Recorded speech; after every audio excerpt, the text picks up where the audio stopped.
1절에서 14절까지 말씀입니다. 에스겔 24장 1절에서 14절까지 말씀, 구약 성경 1187면에 있습니다. 지금 제 쪽 모니터가 나오는 건가요? 에스겔 24장 우리 1절에서 14절까지 우리 함께 교도하시겠습니다. 아홉째 해 열째 달 열째 날에 여호와의 말씀이 내게 임하여 이르시되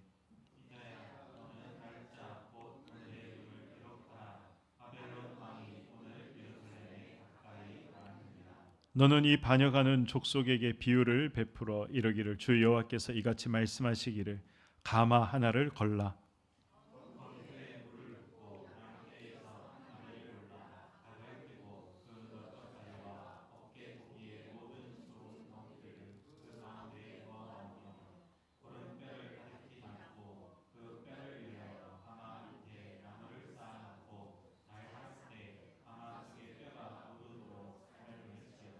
그러므로 주 여호와께서 이같이 말씀하셨느니라 피를 흘린 성읍 녹슨 가마 곧 그 속에 녹을 없이 하지 아니한 가마요 화 있을진저 제비 뽑을 것도 없이 그 덩이를 하나하나 꺼낼지어다.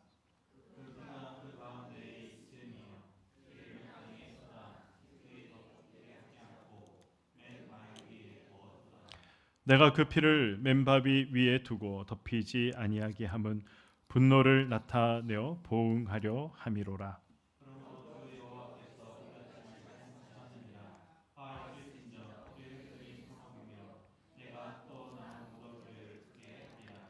나무를 많이 쌓고 불을 피워 그 고기를 삶아 녹이고 국물을 졸이고 그 뼈를 태우고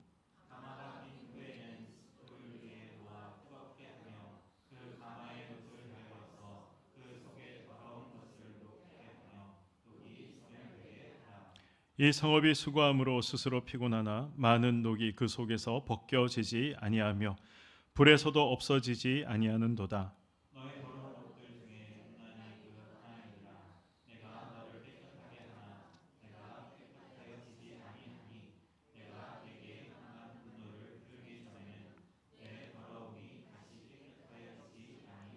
함께요. 나 여호와가 말하였은즉 그 일이 이루어질지라. 내가 돌이키지도 아니하고 아끼지도 아니하며 뉘우치지도 아니하고 행하리니 그들이 내 모든 행위대로 너를 재판하리라. 주 여호와의 말씀이니라. 아멘. 네, 오늘 우리 금요 돌파 기도에 나오신 모든 분들이 다 반갑고 또 너무 좋지만 또 우리 재윤이가 이렇게 우리 윤명호 권사님 옆에 앉아 있더라고요. 지금 사무실에 있는 것 같은데, 네, 제가 한번 부임하고 얼마 지나지 않아서 그렇게 한번 말씀드린 적이 있습니다. 우리 아이들도 이 시간에 함께 나와서 우리 기도하고 예배 드렸으면 좋겠다. 그렇게 한번 말씀드린 적이 있는데 오늘 재윤이를 보니까 또 너무 반갑고 좋은 것 같습니다. 네, 로이도 저를 봐달라고 이렇게 손을 흔들고 있는데, 네, 참 우리 오늘 이 밤에 우리가 어린 영혼에서부터 또 우리 장년에 이르기까지 하나님 앞에 나와서 말씀을 듣고 기도한다는 것. 제 어린 시절 그런 추억이 참 소중한 것 같습니다. 네, 우리가 무슨 말씀인지도 잘 모르고 와서 졸고만 가지만 그런데 어릴 때 이렇게 긴 장의자에서 목사님 말씀하실 때 누워서 잤던 기억들, 억지로 끌려가서 예배를 드렸던 기억들, 그런 기억들이 참 소중한 신앙의 추억이고 또 그러한 소중한 이 신앙의 추억이 있기 때문에 또 이 자리까지 은혜로 살아오지 않았는가 싶습니다. 그래서 참 우리 재훈이를 보니까 너무 반갑고 또 우리 생일이신 권사님도 계시죠. 네. 근데 오늘 권사님 안 나오시겠지 속으로 그렇게 생각했습니다. 네. 그런데 또 가족들과의 시간을 뒤로 하시고 또 이렇게 나와 주셔서 참 감사드립니다. 오늘 우리 에스겔 24장 우리 말씀, 우리 23장 말씀을 우리가 몇 주간 함께 살펴봤습니다. 하나님께서 이제 남유다와 북이스라엘을 이제 사람에 빗대어 자매에 빗대어 이제 그 자매들의 이 죄악이 무엇이고 그 죄악을 하나님께서 어떻게 하시겠다, 그런 이제 내용이 23장에 기록이 되어 있습니다. 오늘 말씀은 우리 남유다의 수도 예루살렘을 바벨론의 느부갓네살 왕이 포위하던 그날에 하나님께서 이제 에스겔에게 주신 묵시의 말씀이죠. 예언의 이 심판 예언의 말씀입니다. 묵시를 받은 날짜가 기록이 되어 있죠. 언제입니까? 1절을 보시면 아홉째 해 열째 달 열째 날이라고 기록이 되어 있습니다. 이 날이 언제입니까? 아홉째 해 열째 달 열째 날 9년 10월 10일 이런 이제 의미인데, 이건 이제 이 왕이 바뀌고 취임하고 난 다음 그날 그 왕이 그 나라를 통치하던 그때부터 다시 이제 이 카운트가 되지 않습니까? 이스라엘의 남유다의 마지막 왕이 누굽니까? 아십니까 혹시? 시드기야 왕이죠. 시드기야 왕이 11년을 통치하고 이제 남유다라는 나라가 바벨론에 멸망하고 사라지게 됩니다. 그런데 11년 시드기야 왕이 남유다의 마지막 왕으로 통치한 기간인데, 지금 언제 이 말씀이 기록되고 있다라고 말씀하고 있습니까?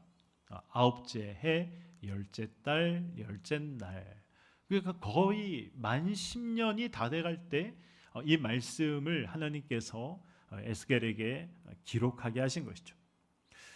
그러니까 이제 무슨 의미입니까? 하나님께서 남유다라는 나라를 멸망시키기 직전에 하나님의 에스겔에게 이 말씀을 주셨다라는 것을 우리는 알 수가 있습니다.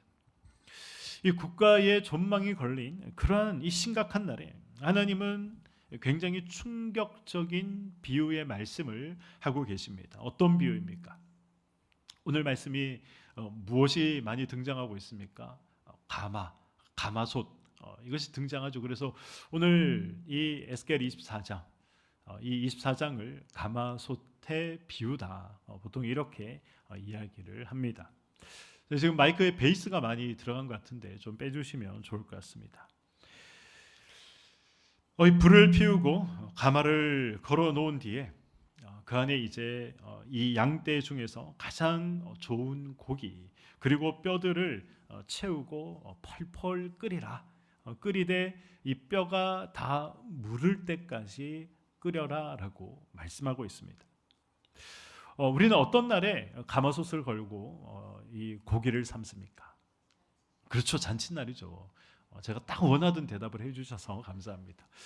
우리는 이 가마를 걸고 고기국을 끓이는 날은 좋은 날에, 잔칫날에 그렇게 이제 이 고기국을 끓여냅니다.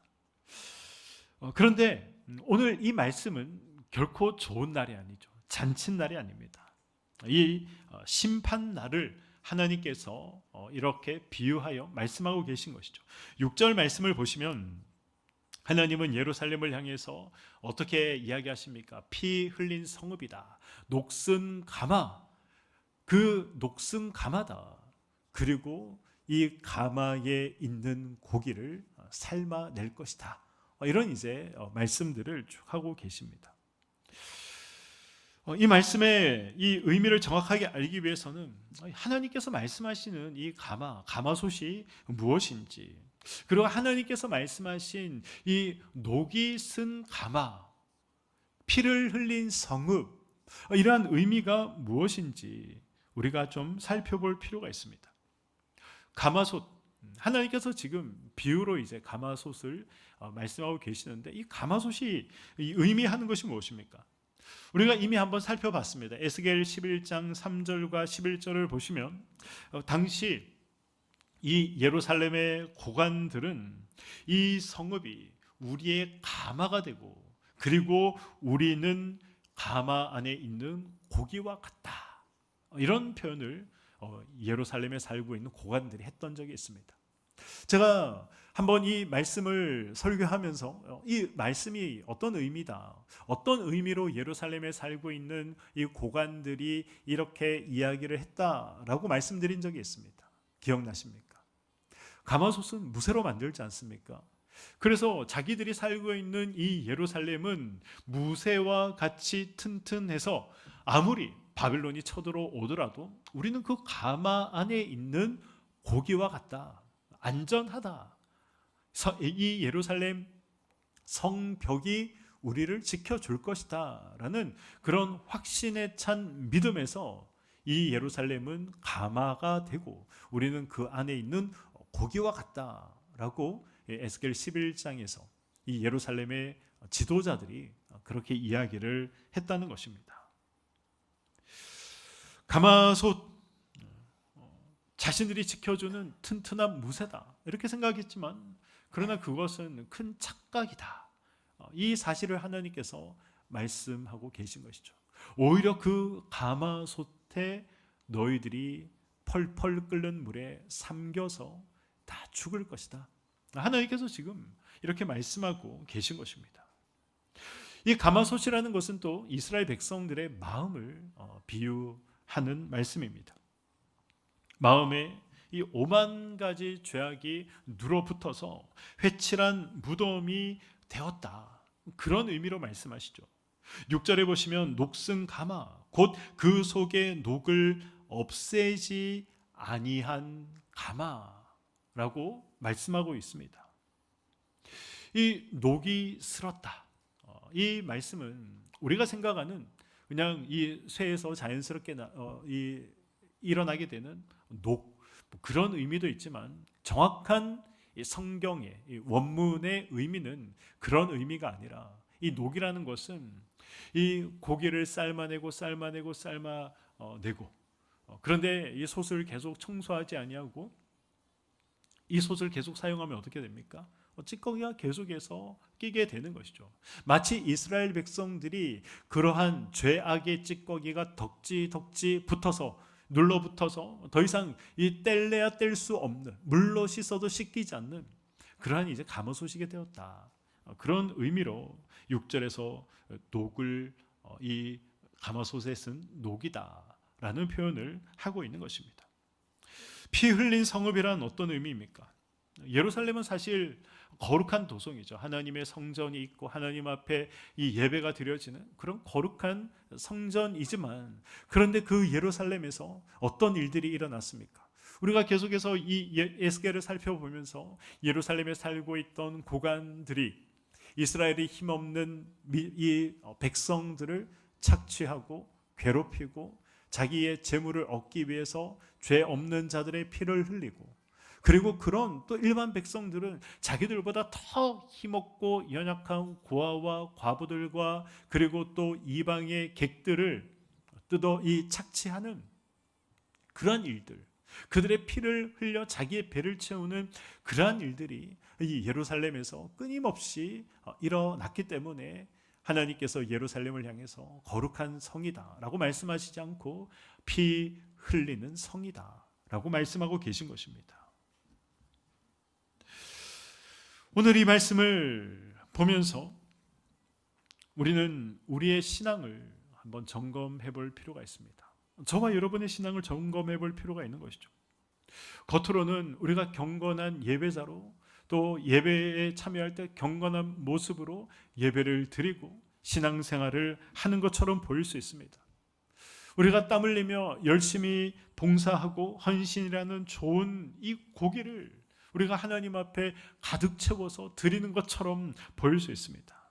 그러나 그 고기를 담은 가마솥, 즉 저와 여러분의 이 내면, 이 영혼의 그릇에 죄악의 녹이 설어 있다면, 영적 찌꺼기가 덕지덕지 붙어 있어서 떨어지지 않고 있다면 그 안에서 끓여낸 고기 국물을 먹을 수 없는 것입니다. 이 비유의 말씀을 묵상하면서 자연스럽게 신약의 바리새인들과 서기관들이 떠올랐습니다. 마태복음 23장을 보시면 예수님께서 바리새인과 이 서기관들을 향해서 책망하시는 말씀이 나오는데, 이 마태복음 23장 전체가 그런 내용입니다.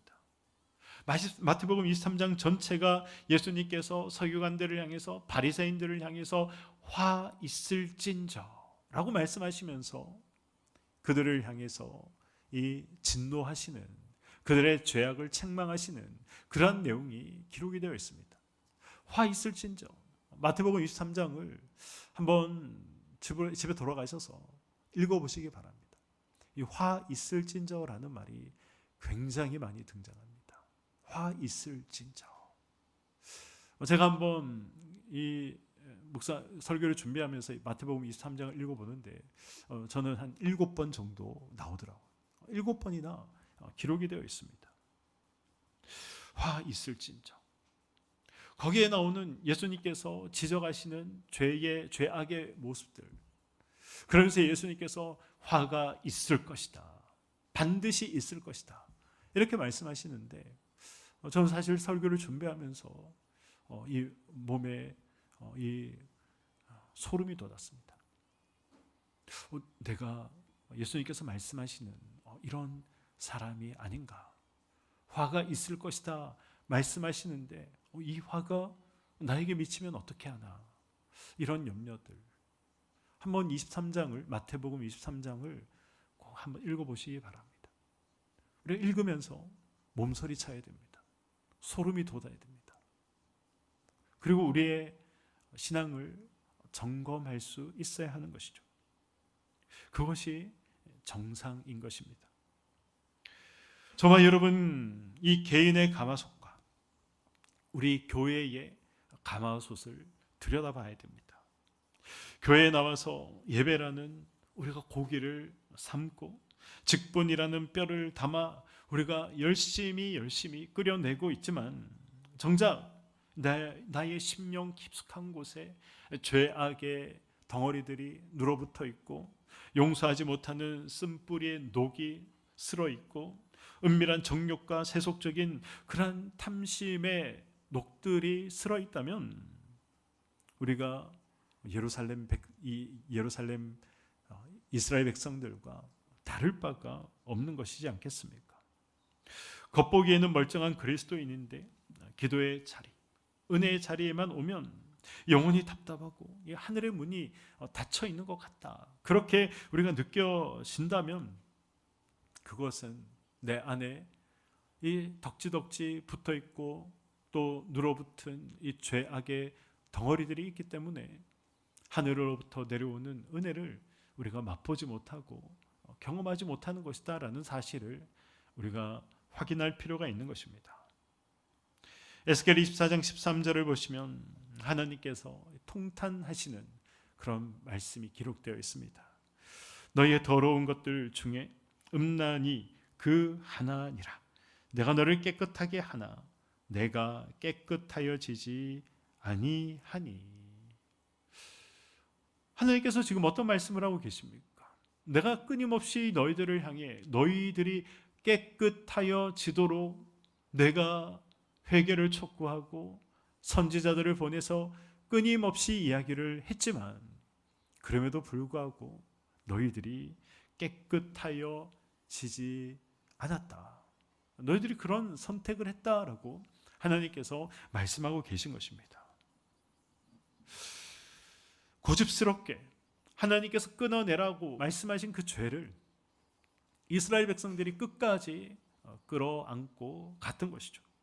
결국 죄를 끌어안고 사는 인생과 공동체를 하나님께서 어떻게 하시겠다라고 말씀하십니까? 13절 하반절을 보시면 내가 내게 향한 분노를 풀리기 전에는 내 더러움이 다시 깨끗하여지지 아니하리라. 아멘. 하나님께서 이 심판의 불을 불러 그들을 심판하겠다라고 말씀하고 있는 것이죠. 그래서 우리가 기도할 때 가장 먼저 구해야 하는 것이 무엇입니까?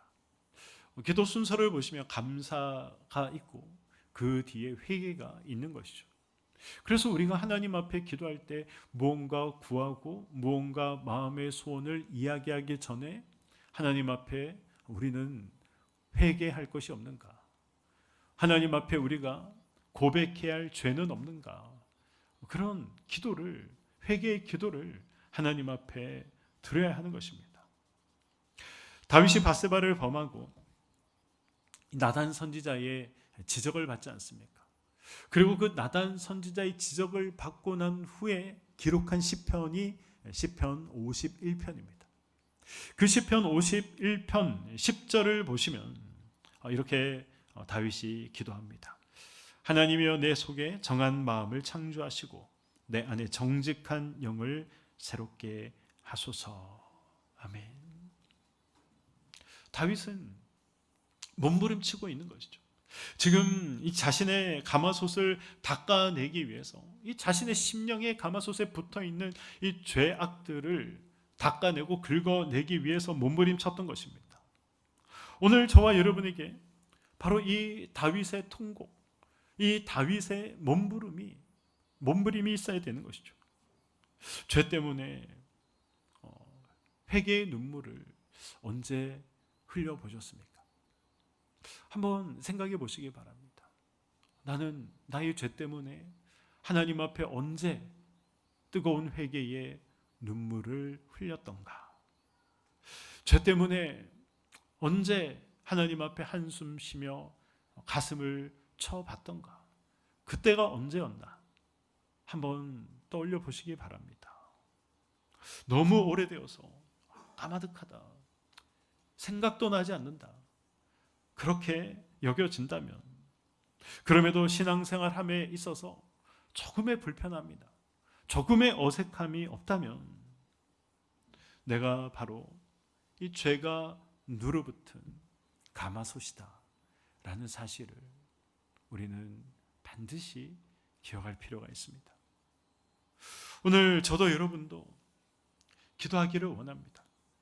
성령께서 우리의 굳은 마음을 깨뜨려 주시고 메말랐던 회개의 샘이 다시 한번 터져 나올 수 있도록, 그래서 다시 한번 회개의 뜨거운 눈물을 흘릴 수 있는 그런 오늘 밤, 그런 저와 여러분이 되기를 소망합니다.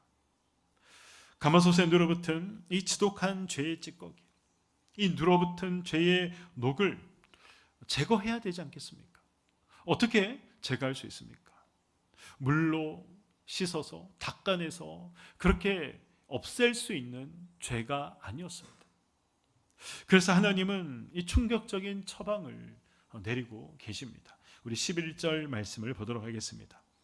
가마가 빈 후에는 숯불 위에 놓아 뜨겁게 하며 그 가마에 놋을 달궈서 그 속에 더러운 것을 녹게 하며 녹이 소멸되게 하라.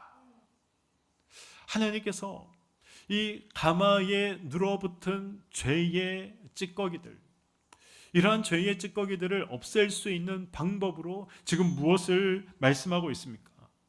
두 가지를 말씀하고 계시죠. 하나는 비우는 것이고 하나는 태우는 것입니다. 먼저 가마솥을 비워야 하는 것이죠. 가마솥을 비워야 된다. 무슨 의미겠습니까? 나로 채워진 것들을 버리라는 것입니다. 나의 고집, 나의 의, 내가 사랑하던 세상의 모든 내가 좋아하는 고기들을 다 쏟아내야 한다는 것이죠. 무슨 의미입니까? 예수 그리스도의 십자가 앞에 나가라는 것이죠. 나를 비워내라는 것입니다. 주님, 저는 죄인입니다. 이런 고백을 우리가 쉬지 않고 해야 하는 것입니다. 내가 죄인이고 예수 그리스도의 십자가 은혜로 이 자리까지 왔다라는 사실을 우리가 잊지 않아야 한다는 것입니다. 그때 진짜 기도가 시작되는 것이죠. 우리가 그런 고백 없이, 그런 이 마음 없이 기도한다면 언제 어떻게 온전한 기도가 나올 수 있겠습니까? 비운 후에는 어떻게 해야 됩니까? 태워야 됩니다. 이 빈 가마솥을 맹렬한 이 숯불 위에 올려 놓아라라고 말씀하고 있죠. 이 불은 무엇입니까? 이사야 6장을 보시면 우리가 굉장히 잘 알고 있는 말씀 하나가 나오지 않습니까? 이사야 선지자가 하나님 앞에 나아갔을 때 거룩한 영광 앞에 이 자신의 부정한 입술을 보면서 화로다, 죽게 되었도다, 이런 고백을 하게 됩니다. 이사야 선지자 정도 되면 사실 대단한 선지자 아닙니까? 이사야 선지자 정도 되면 뭐 그의 신앙이나 그의 인격이나 그의 삶에서 사실 우리와는 비교할 수 없을 정도로 하나님 앞에서 경건한 삶을 살았을 것이고 하나님 앞에 칭찬받고 인정받는 삶을 살았을 것입니다. 그럼에도 불구하고 하나님 앞에 섰을 때 하나님의 이 영광의 임재를 경험했을 때 나는 죽게 되었도다, 이런 고백을 하지 않습니까? 우리의 영혼에 이 녹을 태우는 것, 그것은 제단의 숯불이라고 성경은 말씀하고 있습니다. 제단 위에 놓인 숯불, 이것이 의미하는 것이 무엇입니까? 이 죄지은 인간을 대신해서 이 흠 없는 그러한 짐승의 피를 이 제단 위에서 흘리지 않습니까? 그리고 이 번제로 바쳐지는 장소가 바로 제단이었습니다. 성경은 이 제단의 실체가 예수 그리스도다라는 사실을 말씀하고 있는 것이죠. 예수 그리스도의 이 십자가 보혈의 능력과 성령의 불 외에는 저와 여러분들이 가지고 있는 우리의 심령과 생각과 마음에 눌어붙어 있는 죄들을 해결할 수 없다라는 사실을 말씀하고 있습니다. 그래서 오늘 밤 우리가 부르짖어 기도할 때 우리가 성령의 불이 나에게 임하도록, 성령의 불이 우리 교회에 임하도록 기도해야 하는 것이죠. 그 성령의 불이 우리의 심령 가운데 눌어붙은 죄악을 모두 소멸하고 태우기를 기도해야 하는 것입니다. 적당히 데워지는 신앙, 적당히 뜨거운 기도로는 우리가 이런 이 불을 경험할 수가 없습니다. 우리 안에 있는 죄악의 이 눌어붙어 있는 찌꺼기들을 벗겨낼 수가 없는 것이죠. 성령의 불로 기도하되, 불이 임하도록 기도하되, 이 기도의 임계점, 그것을 우리가 돌파할 수 있어야 되는 것입니다. 성령의 불이 타오를 때 내 안에 이 눌어붙어 있는 죄악의 찌꺼기들이 녹아서 씻겨져 내려갈 수 있는 것입니다. 하나님이 우리를 숯불 위에 놓아두시는 것은 우리를 벌하기 위해서, 멸망시키기 위해서, 그것이 목적이 아니죠. 정결한 그릇으로 하나님께서 우리를 사용하시고 쓰시기 위해서 하나님께서 그렇게 하시는 것입니다. 14절 말씀을 한번 보시기 바랍니다. 나 여호와가 말하였은즉 그 일이 이루어질지라 내가 돌이키지 않겠다 라고 말씀하고 있습니다. 하나님께서 심판하시는데 이 맹렬히 타는 불에 뼈까지 다 녹아 없어질 정도로 하나님이 심판하시겠다 말씀하시는데 하나님께서 어떻게 하시겠다는 것입니까? 돌이키지 않겠다라고 말씀하고 계십니다. 어떻게 본다면 14절 말씀만 본다면 하나님 정말 차가운 분이시구나, 냉혹한 분이시구나, 인정사정 없는 분이시구나, 그렇게 24절을 읽으면서 우리가 얼마든지 느끼고 생각할 수 있습니다. 그런데 역설적으로 이 말씀은 하나님께서 지금 무엇을 말씀하고 계신 것입니까? 에스겔을 통해서, 지금까지 살펴본 에스겔의 말씀을 통해서 우리가 알 수 있는 것은 하나님이 심판을 명하시지만 그러나 그 심판 후에 항상 하나님께서 어떤 마음으로 이 심판을 하나님이 결정하셨다라는 사실들을 끊임없이 말씀하고 있지 않습니까? 이 말씀의 의미는 제발 돌아오라는 것이죠. 제발 내가 원하는 자리, 제발 내가 기뻐하는 자리, 그 자리에 돌아와라 라고 하나님께서 지금 이스라엘 백성들에게 말씀하고 계신 것입니다. 요한복음 1장 우리 9절 말씀을 한번 보도록 하겠습니다. 만일 우리가 우리 죄를 자백하면 그는 미쁘시고 의로우사 우리 죄를 사하시며 우리를 모든 불의에서 깨끗하게 하실 것이요. 아멘. 우리는 선택해야 합니다. 끝까지 이 죄의 녹을 끌어안고 살 것인가? 그래서 심판의 불을 맞이할 것인가? 아니면 십자가 앞에 나가서 회개의 눈물을 흘리며 성령의 불로 내 안의 녹을 벗겨내고 씻겨낼 것인가? 그것을 선택해야 하는 것입니다. 기도하지 않으면 필연적으로 영혼의 죄악의 찌꺼기들이 눌어붙어 있게 되는 것이고 이 영혼이 녹슬게 되는 것입니다. 은혜의 감격에 무뎌지게 되는 것이죠. 그래서 죄가 영혼에 계속해서 차곡차곡 쌓여가는 것입니다. 그렇게 되면 어떻게 되는 것입니까? 더 이상 하나님의 말씀을 들어도 저 말씀이 나에게 하시는 말씀이다, 그런 생각을 하지 못하게 되는 것이죠. 아무리 하나님께서 말씀하시고 강단에서 이 심판에 대한 메시지가 선포되고 회개에 대한 메시지가 선포된다 하더라도 저것은 나에게 주시는 말씀이다라고 생각하지 못하는 것입니다. 그저 회칠한 무덤처럼 그럴듯한 모습만 가지고 살아가는 것, 그런 신앙생활을 할 수밖에 없다라는 것이죠. 그런 모습, 그런 마음으로 하나님 앞에 예배드린다면, 그런 가마솥에 국을 끓여 하나님께 드린다면 하나님이 드시겠습니까? 드시지 않겠다라는 것입니다.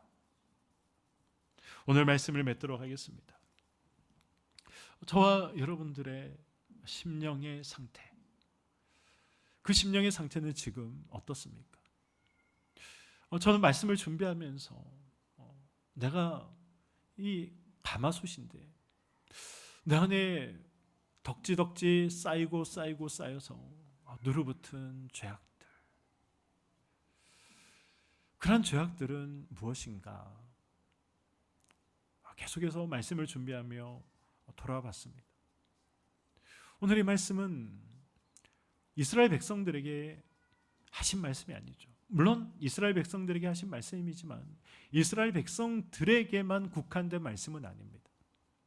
저와 여러분들에게 지금 이 순간에 하나님이 말씀하시는 말씀이요, 음성으로 들어야 하는 것입니다. 그래서 우리는 질문해야 됩니다. 나는 녹슨 가마는 아닌가? 내 안에 녹슨 부분이 있다면, 이 죄의 찌꺼기가 쌓여 눌어붙어 있는 것들이 있다면 무엇인가 질문하고 돌아보고 하나님 앞에 회개해야 하는 것입니다. 오늘 이 밤에 우리에게 가마솥에 붙어 있는 이 녹슨 찌꺼기들 우리가 비워내기를 원합니다. 그것은 교만일 수도 있고 나태일 수도 있고, 그리고 하나님을 진심으로 사랑하지 않는 마음일 수도 있고, 하나님께서 허락하신 것들에 감사하지 못하는 마음일 수도 있습니다. 하나님께서, 내 안에 계신 성령께서 지적하고 계시는, 말씀하고 계시는, 깨닫게 하고 계시는 그것이 오늘 우리가 성령의 불로 태우고 씻어내야 하는 부분인 것입니다. 저와 여러분의 삶이 달라졌으면 좋겠습니다. 한 번에 감정적인 눈물로 삶이 달라지는 것은 아니죠. 일상 속에서 내 영혼이 녹슬지 않도록 우리가 치열하게 영적 전투를 끊임없이 이어나가야 가능한 것입니다. 세상의 어떤 성공과 탐욕으로 가마솥을 채우려고 했다면 다시 하나님께서 기뻐하시는 자리로 돌아와야 하는 것입니다. 적당히 타협하면서 그렇게 식어버린 신앙이 아니라 매일 하나님을 사모하고 성령을 의지하며 기도의 자리에서 성령의 불로 내 영혼을 뜨겁게 달구어서, 그래서 우리가 거룩한 삶을 이어갈 때 우리가 하나님께서 기뻐하시는 가마솥, 그래서 우리가 끓여내는 예배, 우리가 끓여내는 헌신, 우리가 끓여내는 하나님을 향한 이 모든 것들, 하나님께서 기쁘게 받으시는 것입니다. 오늘 밤 성령께서 우리에게 임하시기를, 내 안에 눌어붙어 있는 이 죄의 찌꺼기들을 다 씻어주시고 떼어주셔서 다시 뜨거운 회개의 눈물을 흘릴 수 있는 은혜와 기쁨이 저와 여러분들에게 있기를 주님의 이름으로 간절히 축원드립니다. 아멘.